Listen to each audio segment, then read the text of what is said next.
Bloomberg Audio Studios. Podcasts, radio, news. You're listening to Bloomberg Businessweek with Massar and Tim Stenovec on Bloomberg Radio.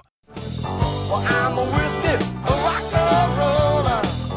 That's what I am. All right, everybody. So our next guest, I think we last caught up, it was St. Patrick's Day. It was very appropriate.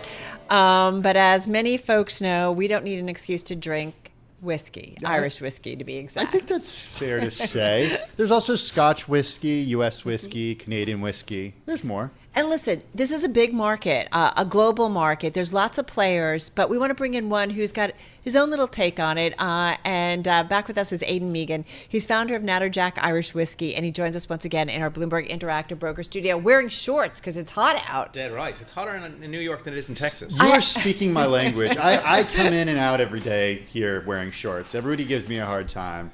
I was instructed by my wife not to wear shorts, so thank you for outing me on that. We just did a story about shorts, no shorts in the office, and we did a whole segment on it because apparently some people are like, yeah, it's really hot, why not? It's gotten casual, and others are like, you can't do it. But you can it's do really it. okay. You can do it. I can do it. You can do it. How are you? Amazing. Really, really good. Yeah, thank you for having me back. It's been a few months. Tell us how things have been going.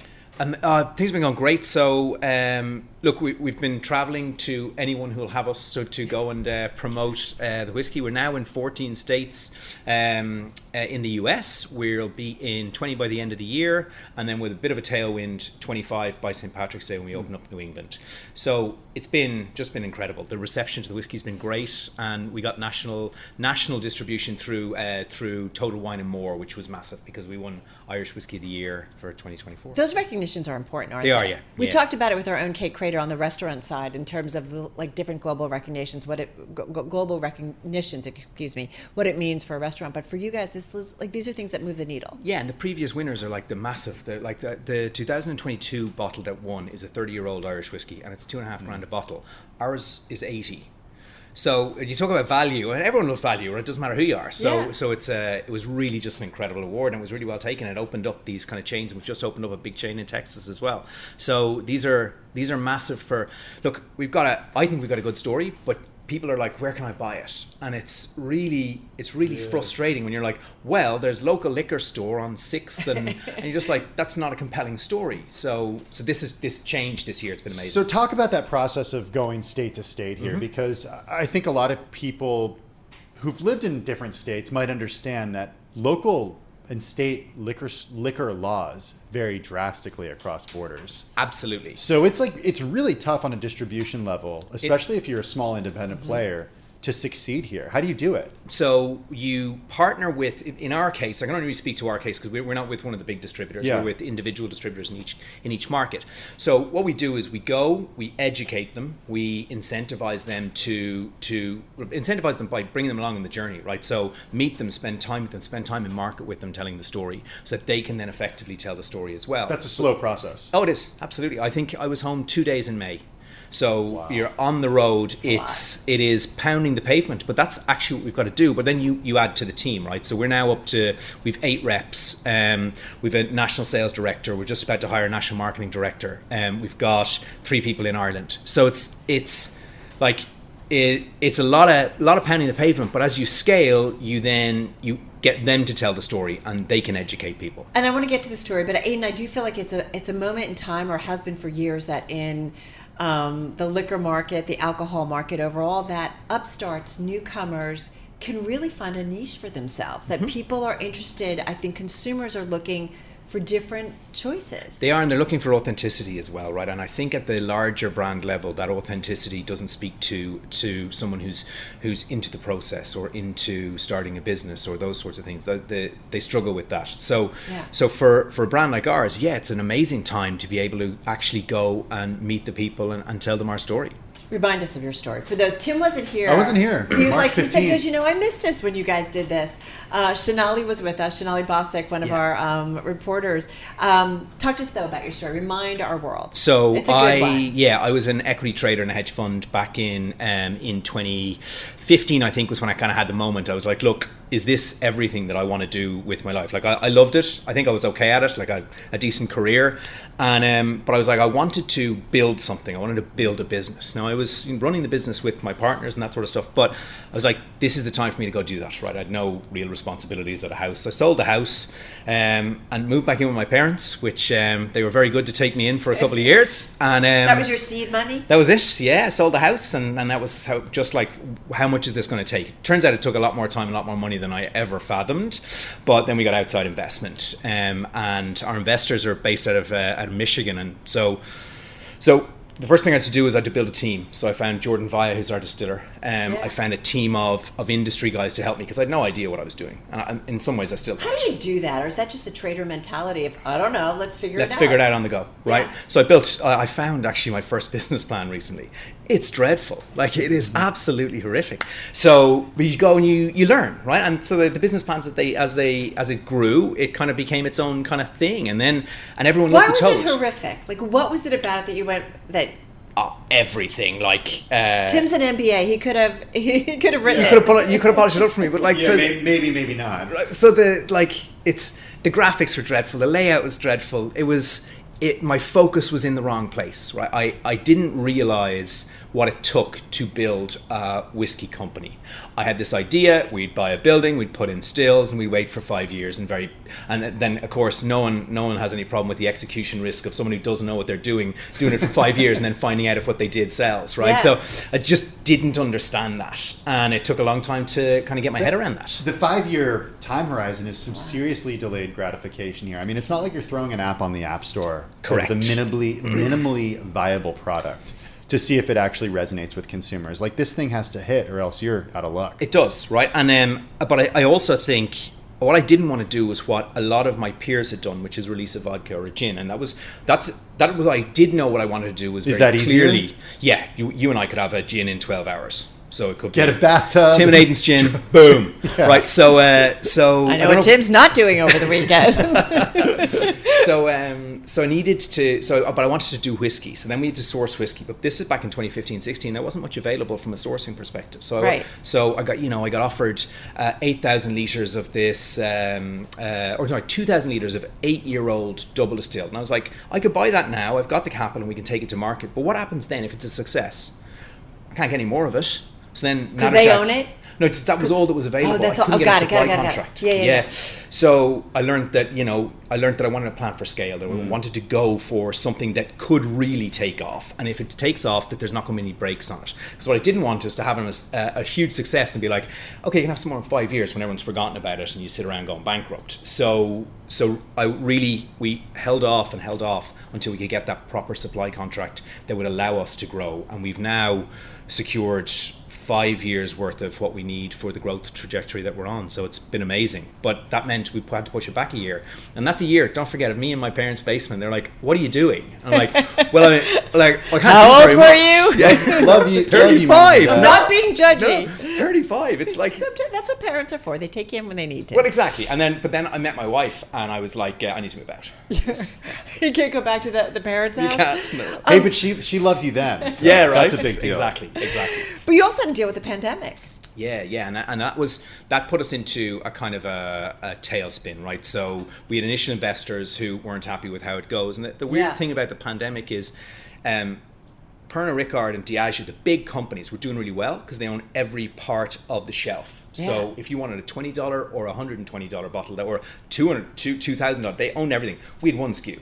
Right, so it's like, who's taking a punt on a €50 bottle of whiskey? Because we got the pricing wrong as well during the pandemic, and so sales slowed, but they actually continued in the US. And because we pivoted a little bit we were able to pivot because of our display box into the off-prem. The US, by the end of the pandemic, we were in kind of 9 states, and that was pretty amazing. Wow. Which really kind of gives you some momentum, right? Yeah. When you expand to a new state, how much do sales grow? Very briefly. At the start, very small. You've got to go. You've got to program. So it's not just being available. It's about educating the folks who are around So you those do areas. shows. We go to shows. We educate. We do staff trainings in chains of bars or in. Because the bars larger- have gotta be exactly, huge, yeah, right? And you try and get onto cocktail lists, and then you try and get the placement in the right place behind the bar so that people can see. Because the Toad, people do call out the Toad. So Yeah, the toad on the Well, bottle. I got gotta say, like, there are times like I'm buying wine, I'm like, I kind of like that bottle, what it looks like. Your bottle is pretty cool, and we're going to get into the Toad in just a moment because you guys have actually been doing some really honorable stuff around that and making sure that the Toad stays around for a long time. We're going to come back to Aidan Mehigan. He's founder of Natterjack Irish Whiskey. We might even sample some. Oh, yeah? It is Friday. Maybe. It is Friday. It's 5 o'clock almost somewhere. It's it's 5 o'clock somewhere. Good enough. It's almost 5 Good o'clock enough here. for us here. We want to get back to Aidan Mehigan. He is founder of Natterjack Irish Whiskey, who is back here in our Bloomberg Interactive Broker studio. You brought us something. We want to talk about the mistake. Yeah. What is the mistake? So our blend, for blend one and for cask strength, it spends 3.5 years ex-bourbon, 1 year virgin oak, right? So I thought we'd taken out in 2020 our blend and put it into steel containers for the next time we needed to do it. The pandemic was on, we didn't have a huge need for whiskey. So about a year later, I called up the guy who'd done it, and I was like, where's that whiskey now? And he's like, well, it's still in barrel. I was like, What? No. We can't take. So I was like, well, what are we going to do? Because I can't sell that as Natterjack, and I didn't have a brand for it. So I was like, okay, so we left it. And then Jordan Via, our distiller, he tasted it about 6 months ago. And he's like, that is the best whiskey we've ever made. It's incredible.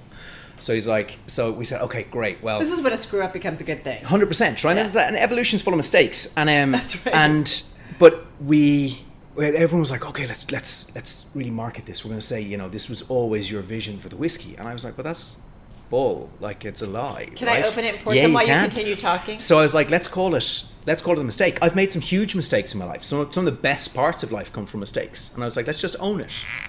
It I was like a to screw do up. that. Wow. It was a screw up. That sounded very good, Carol. And it is, it's like our whiskey, it's a year older. It's been 1 year longer in I'm just virgin going to do a oak. little because I know. How big of a batch? 46 barrels. It's all sold. It's All sold. Yeah. It's done. It was You can't get absolutely this. huge. You can get some through natterjack.com, and when I say it's sold, it's left hour distribution. Okay. Right. So it's still in stores, but we don't have. I haven't seen a bottle since I saw that one today. First for of all, it today's show. smells really heavenly. Thank you. Yeah. So it's really do you heavy have on a the oak. bottle? Oh, I you do. have a bottle. Yeah. Okay, glass.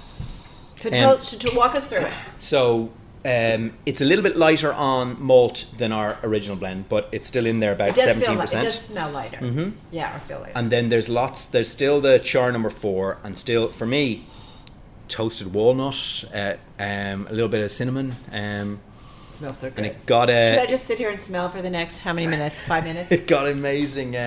So what does that teach you as someone, like these mistakes? So now are you guys experimenting more? Yeah, we are. We're playing around with it. Do you know what it taught me?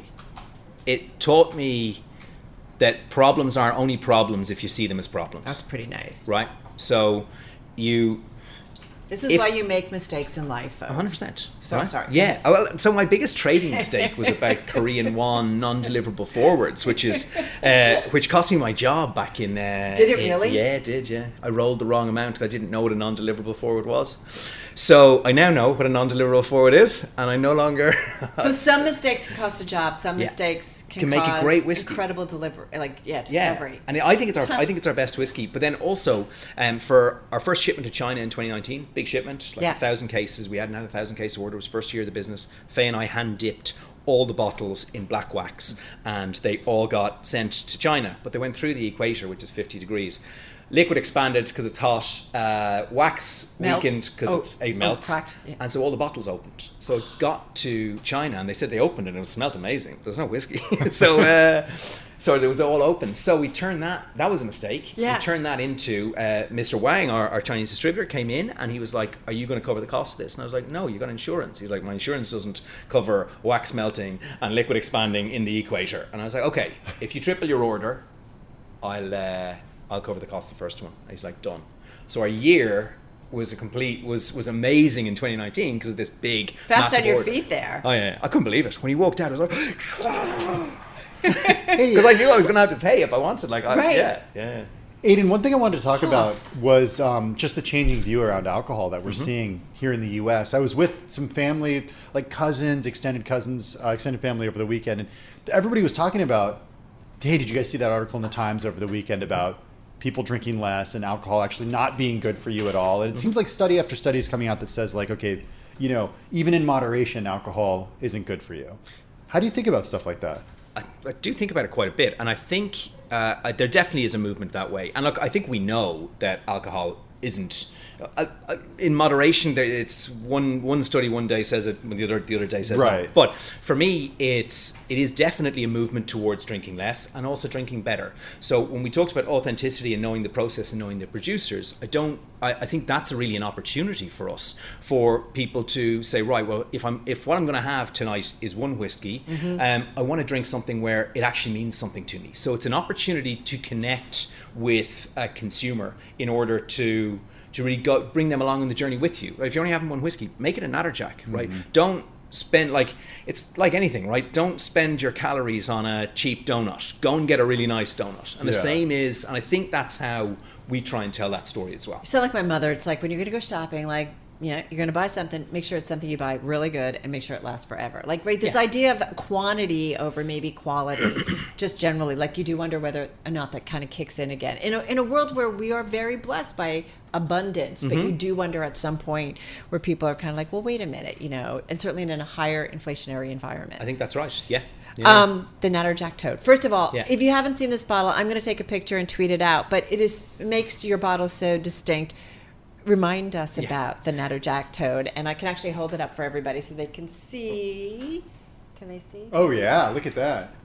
So the Natterjack Toad. The camera's right there, Carol. All right, You gotta hold it still. Yeah, that bottle, that's the mistake, but yeah. Sorry, there's a little bit of a, but it's there's a little bit of glare from the light. No, it's actually really kind of cool the way you guys did it. That was a mistake from the first printing of our label. Are you serious? Yeah, the whole thing is just a mistake. All right. Yeah. Mistakes are Don't good. drop it, or else that will be a huge mistake. Mistakes Carol. are good, but keeping these toads around are also good. And you guys have been doing something. It is, yes. So the Natterjack Toad is the only toad indigenous to Ireland, but it's a very Irish toad. It can't hop, it walks, it can't swim, it drowns. Thank you. Great? And it does things its own way to survive. So it's very definite in how it walks. It has a croak that can be heard 2 kilometers away, a mating calling that heard 2 kilometers away, like some whiskey drinkers. And it's nocturnal, like all whiskey Those drinkers. male toads are so desperate. There we go, right? But they're, as I say, they're not very good at swimming, and they live in pools. So that's not a great combination. Yeah. So what happens is they tend to die off. So they're endangered in Ireland. They're originally from Ireland. They're across Europe, but they're originally from these sand dunes in Kerry. And so we released 1,000 of them. Wow. We reckon about 20% of that will survive, and then next week we do another 1,000.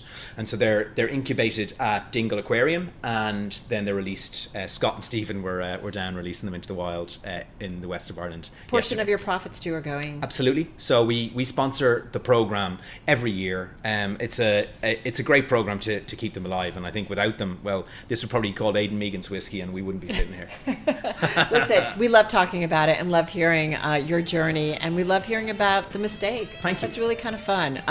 Looking forward to what comes next. Be Definitely. well. Have a great weekend. You too. Stay safe. Aidan Mehigan, founder of Natterjack Irish Whiskey, and I'm going to send out a picture in just a moment. Carol Massar, Tim Stenovec, this is Bloomberg.